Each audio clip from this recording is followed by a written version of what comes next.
Welcome to Thrilling Tales of Adventure. I'm Mardell, reading The People of the Mist by H. Rider Haggard.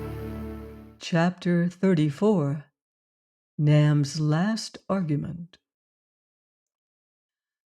For a moment, Juanna stood stupefied, for the maneuver had been so sudden that at first she could scarcely realize its results. "Now, shepherdess," began Nam blandly, "we can talk in private, for I have words to say to you which it is not fitting that other ears should hear." "You fiend!" she answered fiercely. Then, comprehending that violence or remonstrance would be useless, she added, "Speak on. I hear you." "Listen, shepherdess, and for your own sake, I implore you, do not give way to grief or rage. I swear to you that no harm shall come to yonder man if you will but do my bidding. Shepherdess, you are found out, I know, and the people know, that you are no goddess. It had been safer to sacrifice you today, but partly because of the pleading of my daughter, who loves you, and partly for other reasons, I have caused you to be saved alive. Now, shepherdess, from this country there is no escape. As you have chosen to come hither, here you must remain for life. And in this cell you cannot live and die. Therefore, for my daughter's sake, I have cast about for a means to deliver you from bonds and to set you high in the land, I almost at its head." And he paused. "Perhaps you will come to the point," said Juanna, who was trembling with fear and anger. "It is this, shepherdess," Nam answered, bowing. "Although you are dethroned as a goddess, you may still shine as queen and rule over us as the wife of our king." "Indeed?" replied Juanna, turning suddenly cold. "And how shall I, who am held to be dead, appear again as a woman wedded to your king? Surely the people would find that strange, Nam." "No, shepherdess, for I have prepared a tale which shall explain the wonder. Already its rumor runs from mouth to mouth. It will be said that you were a goddess, and therefore immortal, that but for the sake of love you have put off your godhead and put on the flesh, that you might dwell for some years with him whom you desire." "Indeed," said Juanna again. "And what if I refuse to consent to this scheme, which, as I think, can have come only from a woman's brain?" And she pointed to Soa. "You are right, shepherdess," answered Soa. "The plan is mine. I made it to save you. And also," she added coolly, "to be revenged upon that white thief who loves you, for he shall live to see you the wife of another man, a wild man." "And have you never thought, Soa, that I may have wishes of my own in this matter?"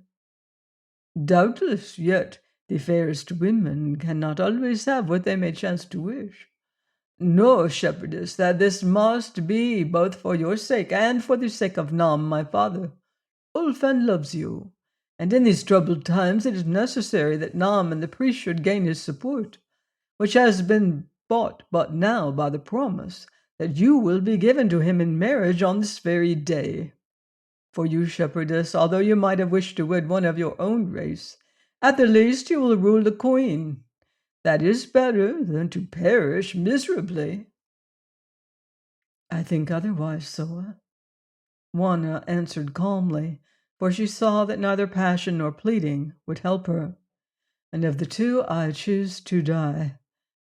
And she put her hand to her hair, then started, for she found the poison gone. "You will choose to die, shepherdess," said Soa with a cold smile, "but this is not always so easy. I have taken your medicine from you while you slept, and here there are no other means to compass death." "I can starve, Soa," replied Juanna with some dignity. "That takes some time, shepherdess, and today you will become the wife of Olfan." Still, it is needful that you should yourself consent to marry him, for this chief is so foolish that he declares that he will not wed you till you have accepted him with your own mouth, and in the presence of witnesses." "Then I fear that the wedding will not be celebrated," said Juanna with a bitter laugh, for she could not refrain from giving some outward expression to all the loathing which she felt for this wicked woman, who in her fierce love would save the life of her mistress by selling her to shame. "I think that it will, shepherdess," answered Soa, "for it seems that we have a way by which we can win you to speak those words which Olfan desires to hear." "There is no way, Soa." "What? None, shepherdess? Think now. He whom you name Deliverer is a prisoner beyond that door. What if his life hangs upon your choice? What if he were shown to you about to die a fearful death from which you alone could save him by speaking a certain word?" Now, for the first time, Juanna fully understood the hideous nature of the plot whereby Soa proposed either to force her to become the wife of a savage or to thrust upon her the guilt of causing the death of the man whom she loved. And she sank back upon the couch, saying, "You would have done better to leave me yonder in the slave camp, Soa." Then, abandoning the tone of forced calm in which she had spoken hitherto, Soa broke out bitterly. "When you were in the slave camp, shepherdess, you loved me, who have loved you from a child. For then no white dog had come to sow mischief between us, and to make you hate and distrust me. Then I would have died for you, aye, and this I would do now.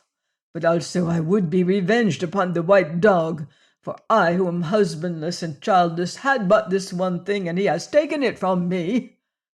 You were to me as mother and lover and babe are to other women, my all. And now I am left desolate. I will be revenged upon him before I die, but I still love you, shepherdess. And could any other plan have been found to help you, I could not have forced this marriage on you. No such plan can be found. Thus alone can you live, and become great and happy, and thus alone can I continue to feast my eyes upon you, though it be from far." She ceased, trembling with the strength of the passions that shook her, to which indeed her words had given but feeble expression. "Go," said Juanna. "I would have time to think." Then Nam spoke again. "We will go, shepherdess, in obedience to your wish, but before evening we shall return to hear your answer. Do not attempt to work mischief upon yourself, for know that you will be watched, though you cannot see the eyes that watch you. If you do but so much as lift a hand against your life, or even strive to cut off the light that flows through yonder hole, then at once you will be seized and bound, and my daughter will be set to guard you. Shepherdess, farewell." And they went, leaving Juanna alone and a prey to such thoughts as can scarcely be written. For several hours she sat there upon the couch, allowing no hint of what she felt to appear upon her face, for she was too proud to suffer the eyes which she knew were spying on her, though whence she could not tell, to read her secret anguish. As she sat thus in her desolation, several things grew clear to Juanna, and the first of them was that Soa must be mad. The love and hate that seethed in her fierce heart had tainted her brain, making her more relentless than a leopard robbed of its young. From the beginning she had detested Leonard and been jealous of him, and incautiously enough he had always shown his dislike and distrust of her. By slow degrees these feelings had hardened into insanity, and to gratify all the vile promptings of her disordered mind, she would hesitate at nothing. From Soa, therefore, she could hope for no relenting, nor had she better prospect with Nam, for it was evident that in his case Political considerations operated as strongly as did those of a personal character with his daughter. He was so much involved, he had committed himself so deeply in this matter of the false gods that, rightly or wrongly, he conceived Soa's plan to offer the only feasible chance of escape from the religious complications by which he was surrounded that threatened to bring his life and power to a simultaneous end. It was out of the question, therefore, to expect help from the high priest, who was in the position of a man on a runaway horse, with precipices on either side of him, unless indeed she could show him some safer path. Failing this, it would avail her nothing that he hated and feared Olfan, and only promoted this marriage in order to bribe the king into standing his friend during the expected political convulsions. Indeed, as she guessed rightly, Nam would much better like to know her safely over the borders of the Mistland than to be called upon to greet her as its queen. This was obvious, seeing that should she return to power, religious or temporal, it was scarcely to be hoped that she would forget the wrongs which she had suffered at his hands.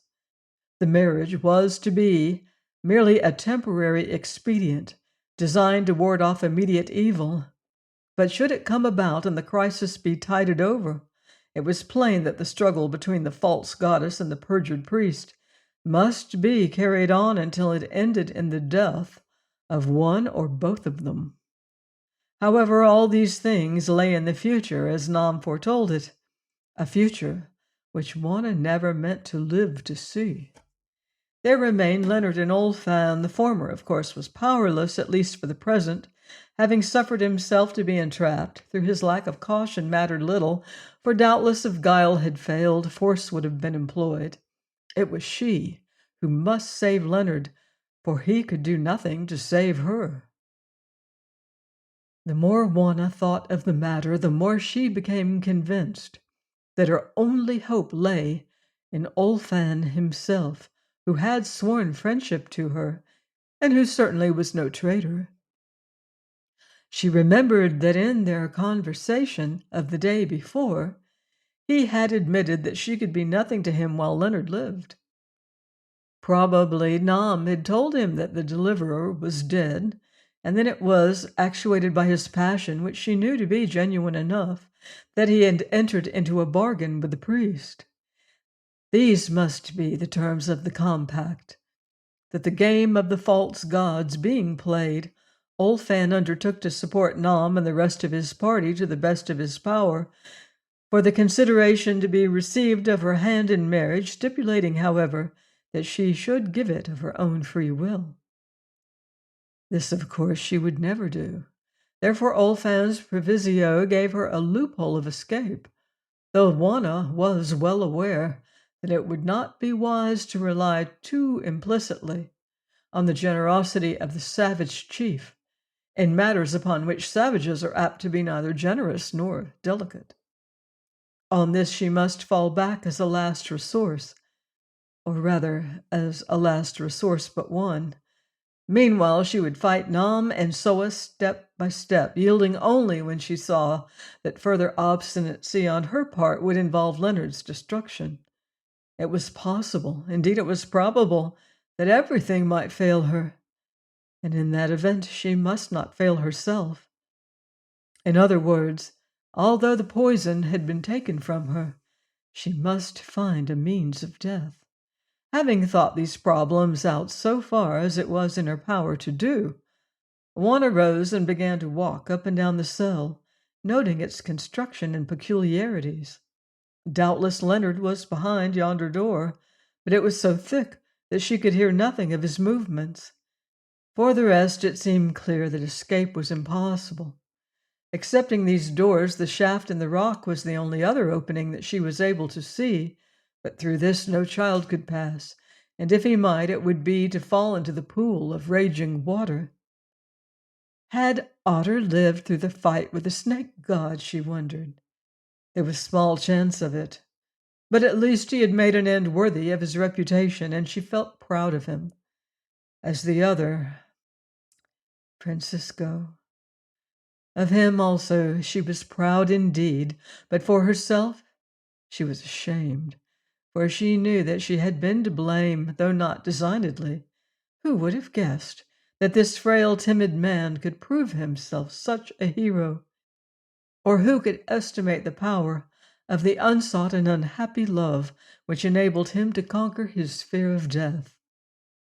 She had been wrong to be angry with Leonard, for she knew well that if it could have been so, he would gladly have given his own life for hers. Alas, it seemed that she was always wrong, for her temper was quick, and the tongue is an unruly member. They had both of them been ready to die for her, and one of them had done so. Well, now it was probable that the tables would be turned before many hours were over, and that she would be called upon to offer herself to save her lover. If this came about, she would not forget the example of Francisco, but would rather try to equal it in the heroism of her end.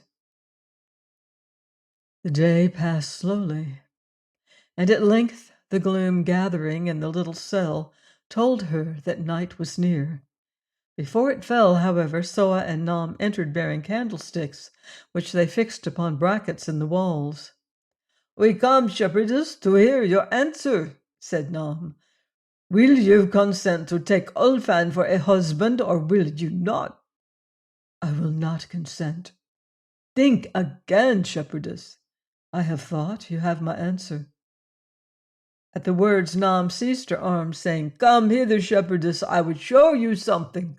And he led her to that door in passing which Leonard had been entrapped.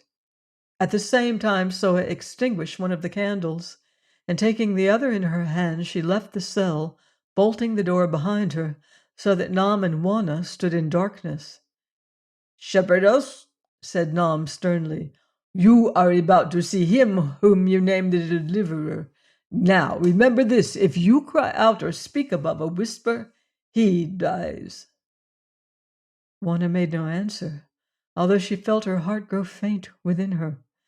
5 minutes or more passed, and of a sudden the panel slid back in the upper part of the door, which connected the two cells, so that Juanna could see through it, although those who stood on the further side could not see her, for they were in light and she was in darkness. And this was what she saw. Ranged against the wall of the second prison, and opposite to her, were 3 priests holding candles in their hands, whereof the light shone upon their sullen, cruel faces, and the snake's head tattooed on their naked breasts. In front of these men stood 2 other priests, and between them Leonard was bound and gagged. On the hither side of the cell, and not more than 2 feet from the open panel, stood Soa, on whom the eyes of the executioners were fixed, as though awaiting a command. Between Soa and these men yawned an open hole in the rock floor. When Juanna had gazed upon this scene for some 20 seconds, the sliding panel was closed, apparently by Soa, and Nam spoke. "You have seen, shepherdess," he said, "that the deliverer is bound, and you have also seen that before him is a hole in the floor of the prison. He who falls down that hole, shepherdess, finds himself in the den of the snake beneath, from the visiting of whom no man has ever returned alive, for it is through it that we feed the water dweller at certain seasons of the year, when there is no sacrifice. Now, shepherdess, you must choose between 2 things, either to wed Olfan of your own free will this night, or to see the deliverer thrown to the snake before your eyes, and afterwards to wed Olfan whether you will it or not. What do you say, shepherdess?"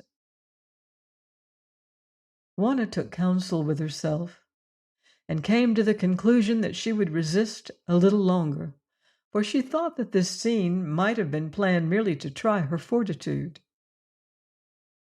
"I refuse to marry Olfan," she answered. Then Nam opened the panel and whispered a word into the ear of Soa, who uttered a command. Instantly the 2 executioner priests flung Leonard on to his back upon the ground, an easy task, seeing that his legs were fastened with ropes, and dragged him forward until his head hung over the oubliette-like hole. There they paused, as though waiting for some further order, Nam drew Juanna some few paces away from the door. "What is your word now, shepherdess?" he said.